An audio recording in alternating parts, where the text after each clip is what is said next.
Hello, everybody, and welcome to the channel. And I am here to review the WWF magazine, July 1990. So let's get to reviewing.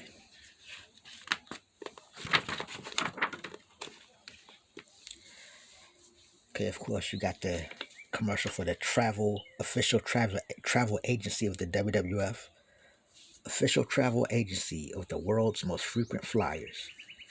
And you got Shawn Michaels, Jimmy Snuka, Marty Jannetty, and the Macho King, Randy Savage. Table of contents.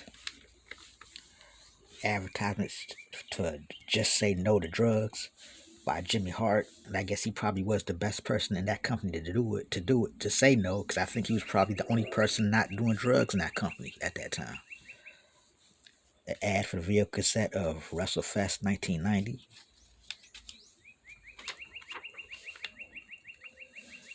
Around the Ring, talking about the preparation for SummerSlam coming up, SummerSlam 1990.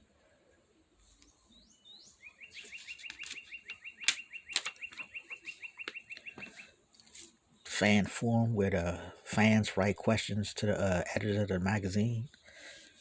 WWF membership, official WWF fan club, 1990-91 fan club.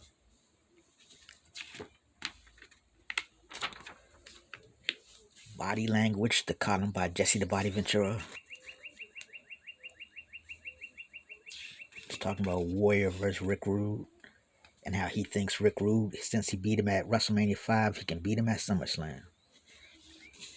Jesse the Body and Rick Rude, I guess both Minnesotians, boys from Minnesota, and I guess Rick Rude was like Jesse's favorite wrestler.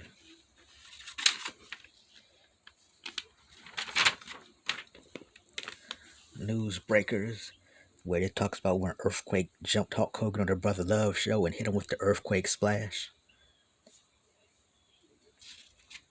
Yes, I remember this, and I was not a Hulk Hogan fan back in the day, so anytime Hulk Hogan got beat up, I enjoyed it.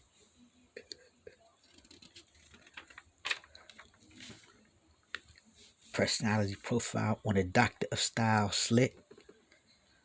Slick was, I think, was an underrated manager. I mean, he just had too many good people, other managers around to stand out. When you got Bobby Heenan and Jimmy Hart, two of the greatest managers of all time, it's hard for him to stand out. But Slick was good, though. He was one of my favorites. But you're just there with Bobby. It's hard to overtake Bobby Heenan or Jimmy Hart.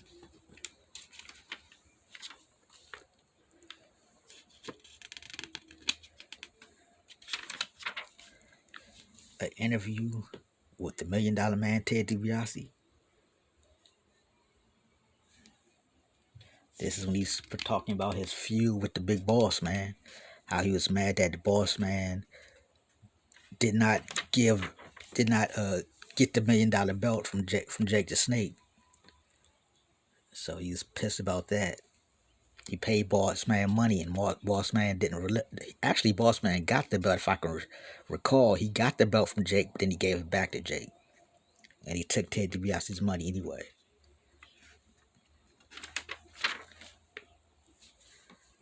Battle of the Titans. Mr. Perfect wins the Intercontinental title against Tito Santana. This was that tournament to crown the new Intercontinental champion when the Ultimate Warrior had to give the belt up after winning the world title at WrestleMania 6. So they had to get an all-new Intercontinental champion, and Mr. Perfect won the tournament, beating Tito. And then also got the perfect manager, Bobby Heenan. I actually did not like Mr. Perfect during this time. I didn't like Mr. Perfect until after he won the Intercontinental title. Once he won it and was with Bobby, that's when I started liking him. But through this turn, like when this match, I was pulling for Tito to win so bad. I really wanted Tito to win this. And I just was not a Perfect fan. But a little while after he won his title and was defending it, I'm like, okay, this guy's good now. But at first, I did not like him.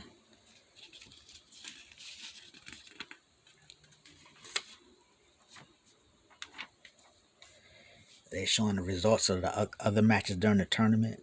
Tito Santana beat Akeem by count out.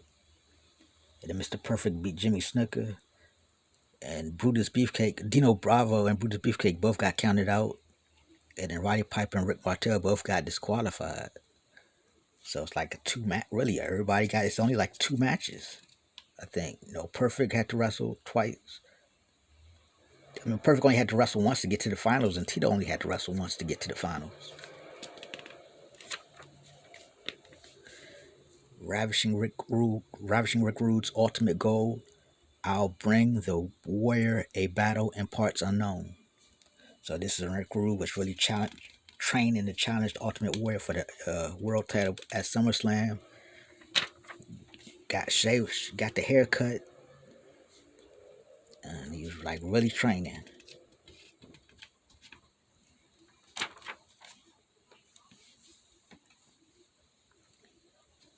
And of course, the Ultimate Warrior was saying there's no way Rick Rude can beat him. He beat him once, but he would never beat him again. WWF trivia. And of course, the merchandise catalog.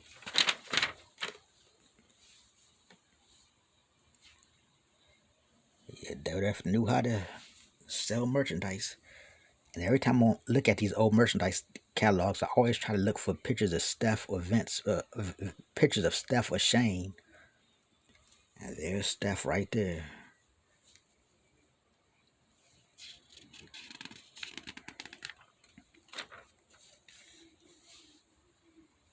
And there she is right there again.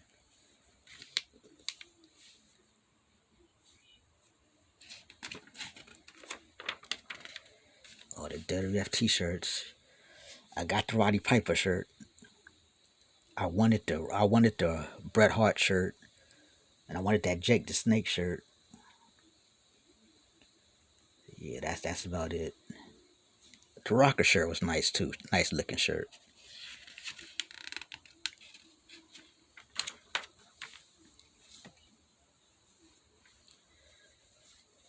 I had posters, Hulk Hogan poster, Brutus Beefcake poster, Ultimate Warrior, Jimmy Snuka, Hogan, Red Rooster, the Rockers, the Bushwhackers, and Jake the Snake posters.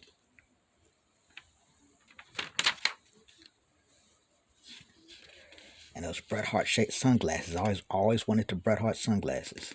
I eventually got them. I don't know where they're at now, but I had them. Some Nintendo games. Or Game Boy, Nintendo and Game Boy.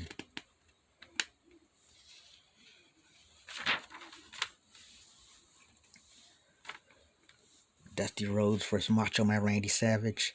Now it's gotten ugly. And this is just recapping the feud between Macho Man and Macho Man and Dusty Rhodes.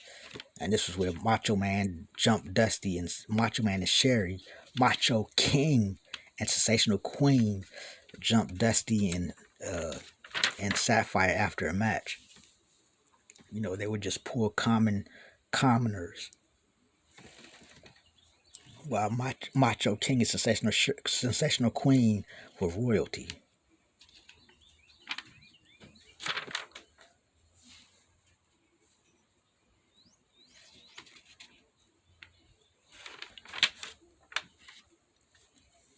Yeah, a lot of ads in these WWF magazines.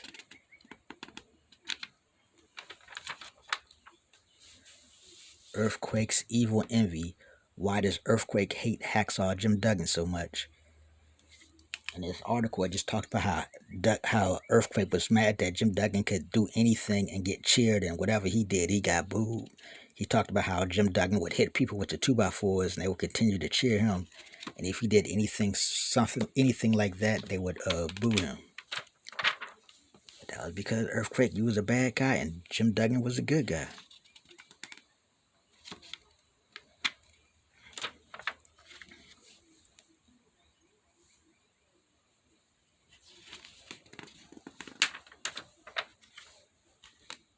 Lethal Libretto, Rhythm and Blues. The Bushwhackers played us for fools. And this is talking about how at WrestleMania 6, when the Rhythm and Blues was about to debut their new hit, Honka Honka Love, the Bushwhackers, dressed as vendors, ran in the ring and beat them up and jumped them. It's crazy to think the bushwhackers was able to play these crazy, savage, bloodthirsty sheep herders, and could switch from that to the sweet, lovable, adorable bushwhackers. That was crazy.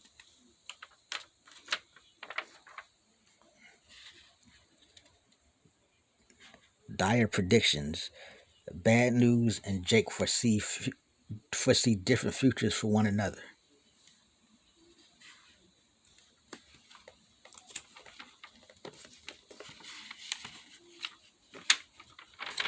Yeah, I was not. I like Bad News Brown way more now than I did back then. I just was not a fan of his. I guess first of all, because he came in and he was trying to mess with. Because I was a big Macho Man was my favorite wrestler, and if he came in and was messing with Macho Man, so I was not a fan of him. It's like now that I look back, I respect him a lot more now than when I saw him, in real time. And feel Jake Snow. This is, I guess, when eventually with Jake had Damien, and Bad News is about to bring a bunch of some rats, the Harlem sewer rats, I think what he called them. I don't think he ever showed them, but he talked about having some Harlem sewer rats to take care of Damien. Canada goes wild for WrestleMania 6. And these are just a bunch of the activities that happened before WrestleMania.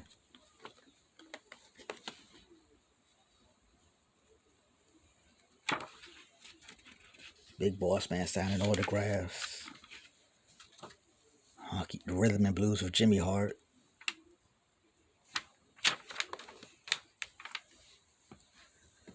The 5K run. And they got Shawn Michaels and Tito Santana and Hercules doing a Q&A segment.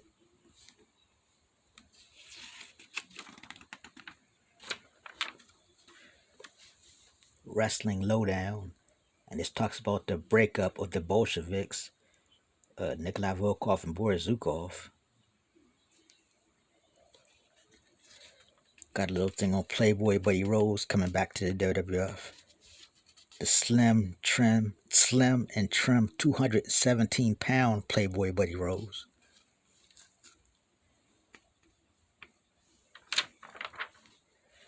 Viewpoint. Big Boss Man talks about his issues with Ted DiBiase. WWF crossword. When I actually tried this stuff was so hard to me.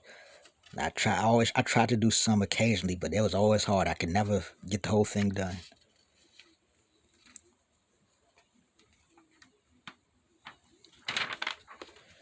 Caught in the Act, Hillbilly Jump with Howard Finkel, and the WrestleMania special souvenir program, and an ad for Mountain Dew. Okay, thanks for watching. This has been a review of WWF Magazine, July 1990. Thanks for watching, and hope you enjoyed it.